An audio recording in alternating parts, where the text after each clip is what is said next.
এই যুবক ছেলেরা, তোমরা যারা শুধু জুমার নামাজ পড়ো, অথবা মাঝ বয়সী যারা, আপনারা যারা শুধু শুক্রবারের 2 রাকাত নামাজ পড়েন, এটা আপনাদেরকে কে শিখাইছে বলেন? কার থেকে আপনারা এটা নিলেন?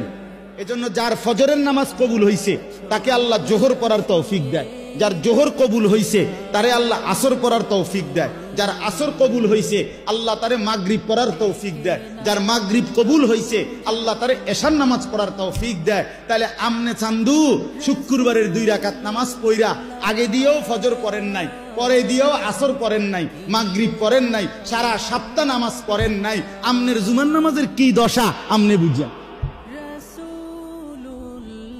হ্যাঁ, কে বলছে বলেন? কোন আলেমে দ্বীন কোনদিন আপনাদেরকে বলছে যে এক মুসলমানের জন্য নামাজ শুধু শুক্রবারে? কথা বলেন না কেন? তাহলে এটা আপনারা কোত্থেকে নিলেন?